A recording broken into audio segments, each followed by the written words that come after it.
Capítulo 7. El problema del Dios necesario. Aunque la teoría de la evolución parece adaptarse muy bien al principio antrópico, este principio no deja de derivar de un enfoque antropocentrista, según su mismo nombre lo describe, aun cuando se asume la existencia de muchos universos. Es posible que la misma percepción de un sistema que permite la vida en la Tierra cuente con mecanismos tan perfectos, lo cual pueda conducir incluso a una confusión al considerarse este un lugar dotado de ciertas constantes que permiten nuestra existencia como un espacio milagroso. Sin embargo, las dimensiones de ese universo casi inimaginable nos conducen a otras perspectivas. Si miramos la Tierra desde un lugar en el espacio, a medida que nos alejásemos se volvería tan diminuta, hasta desaparecer completamente de vista, y a medida que nos alejamos aún más, esta llegaría a adquirir dimensiones microscópicas, tanto hasta llegar a ser invisible en el universo visible. La arrogancia del hombre por haberse situado como la especie dominante en el planeta, nos conduce a ignorar nuestra propia insignificancia, cuando nuestro imponente hogar ya no sea ni siquiera el planeta rojo o más bien naranja. No se sabe, pero sí sabemos que nuestro Sol que,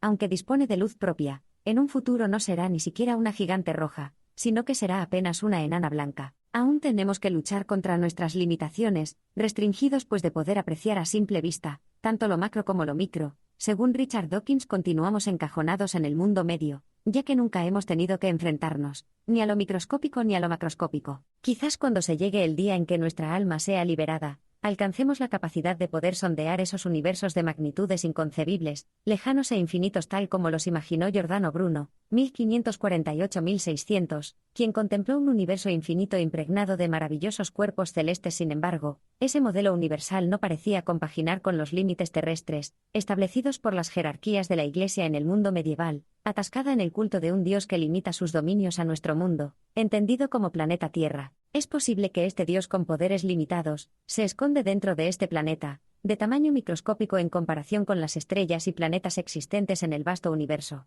Solo un Dios oculto como el de Lutero podría tener cabida en tales dimensiones. Mundos maravillosos también navegaron en la perfecta armonía del cosmos que contempló Carl Sagan. El universo está lleno de cuerpos de dimensiones descomunales, tan grandes que incluso para nuestro cerebro resulta difícil imaginar, y de la misma manera a niveles subatómicos también pudo haberse gestado una evolución desde antes del aparecimiento de las primeras células. Estaríamos en un tremendo conflicto, pues que nos hace pensar que en el universo puede existir un Dios concebible, por los humanos. Si en nuestro propio mundo, las civilizaciones no han podido coincidir en un Dios común, o en una religión común, derivadas de antiguas cosmogonías gestadas durante el desarrollo de diferentes civilizaciones, ¿cómo pretender que encontraremos a un Dios del universo, o del cosmos, o que incluso pueda llegar a ser tan grande como para regir el multiverso, si en un solo universo las vidas que podrían tener existencia bien pudieran ser de las naturalezas más variadas, al igual que sus magnitudes inimaginables para la mente humana? Así pues, ¿de qué manera podríamos concebir un Dios a imagen y semejanza del hombre?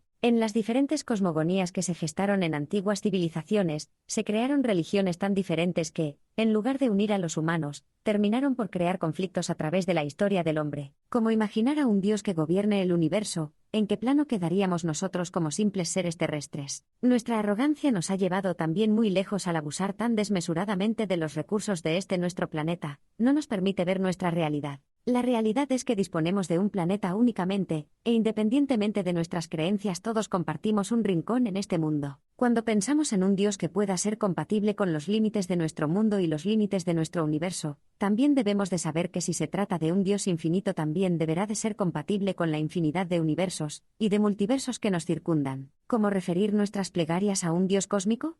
Posiblemente hágase tu voluntad así en la Tierra como en las galaxias infinitas. De manera que un Dios tan inmenso que está fuera de nuestro horizonte visible, un Dios a imagen y semejanza de seres de mundos lejanos, o quizá un Dios que gobierne a seres de magnitudes descomunales, en un mundo 1000 veces más grande que el nuestro, muy difícilmente podría beneficiarnos con su sagrada providencia. Tendríamos que ser rastreados a través de un microscopio para tener acceso a tales beneficios. El problema del Dios necesario se complica aún más si tratamos de encontrar un Dios a nuestra imagen y semejanza en una realidad cada vez más inexplorable. Pero un Dios necesario que ya no puede ser limitado a nuestro pequeño mundo, o incluso al universo cognoscible, no es el único Dios necesario que ha dejado de encajar en nuestras necesidades, ya que anteriormente han existido muchas divinidades que dejaron de ser funcionales, como en las civilizaciones antiguas Grecia, Egipto, los imperios de Babilonia y Mesopotamia. Por si eso fuera poco, cuando nos preguntamos, ¿dónde ha estado la intervención divina? Durante el sufrimiento de los seres víctimas de sacrificio, terminamos encontrando que los sacrificios se realizaron en honor a un sinnúmero de divinidades de las que ya no queda el menor rastro, cuando, asimismo, la ausencia de la intervención divina durante actividades que conllevan una crueldad sin límites, durante los sacrificios, nos hace recordar a aquellas divinidades que nunca existieron, y que además dichas actividades se desenvolvían como actos necesarios para obtener el beneplácito mismo de los dioses. En otras palabras, el supuesto bienestar de aquellas civilizaciones dependía precisamente de estas hazanas plegadas de abominación. Podríamos hoy en día indagar en qué medida estas suposiciones eran erróneas, y posiblemente llegaríamos a comprender que todo aquel montaje estaba completamente equivocado, y que si la intervención divina no es lo suficientemente vasta como para llegar hasta los confines donde se transgreden los derechos de los más vulnerables, aquellas divinidades dejan de tener algún sentido para una verdadera humanidad considerada como tal. A pesar de ello, es posible que el ser humano pueda participar de alguna manera en asistencia a la divinidad ausente, ¿por qué no?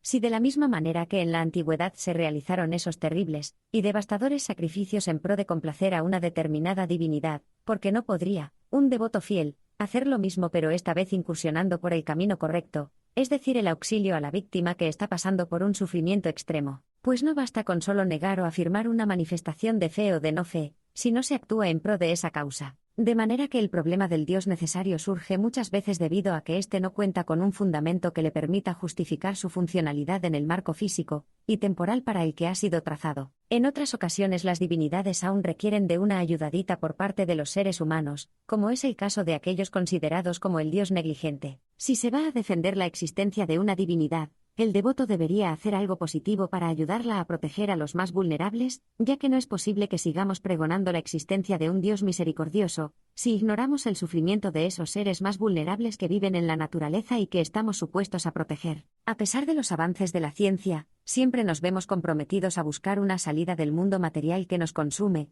y ¿acaso es posible dejar de creer en ese Dios magistralmente edificado a fiel imagen y semejanza de aquellos que de la manera más maquiavélica promulgan sus intereses, sin tener que despojarnos de la más abnegada ambición de salvar nuestra alma? ¿Estaremos siguiendo la luz si dejamos de ver la creación del universo como algo exclusivo para el ser humano, o al menos considerar el lugar que corresponde al resto de las criaturas de la misma manera en que consideramos el nuestro? La contemplación del universo del Papa Francisco, como un espacio de unión y fraternidad para todos, deja un claro de luz y de esperanza, porque al final de cuentas, es muy importante saber nuestro origen para saber hacia dónde nos dirigimos como humanidad. Hace unos 200.000 años, el hombre de las cavernas, con la primera hoguera debió encender también la llama de sus primeras ilusiones. En adelante ya nunca más estaría solo, pues él y el fuego se cuidarían mutuamente. Ya para entonces habría comenzado a soñar despierto, con el furtivo presentimiento de que sería él y solo él, la criatura más maravillosa que jamás hubiese puesto sus pies en este planeta. Así, el hombre que construyó las primeras chozas en los esporádicos asentamientos traía tras de sí una larga cadena de aspiraciones hacia la más magnífica perfección. La búsqueda constante de perfección lo condenó también a los interminables tropiezos con la cruda realidad. La Edad Media pasó como un barco sumergido en el fondo de su inagotable y sombría fantasía, en la ofuscación ciega de una perfección que nunca existió, más bien distraído debido a su erróneo concepto de lo imperfecto. El hombre siempre ha pasado por alto que lo funcional no puede ser en ninguna circunstancia diagnosticado como imperfecto. La necesidad de un Dios protector ha sido siempre parte de la existencia de los seres humanos, y las creencias nos ayudan también en la lucha contra nuestros grandes temores. Al no poder trascender más allá de la muerte, nos ayudan a vivir, arraigados a la esperanza, hasta que somos capaces de reponernos y continuar el camino, y enfrentar con coraje los desafíos que nos aguardan. La búsqueda de la verdad no es fácil, más aún cuando estamos condicionados a nacer encarrilados en una serie de creencias, condenados a creer de manera muy particular en una de ellas, y a rechazar el resto, aun cuando las dudas nos consumen. ¿Cómo se puede determinar si alguien que demanda fidelidad a sus propias creencias estuvo o no influenciado por esa misma fuerza aglutinadora que enfrentamos el resto de nosotros?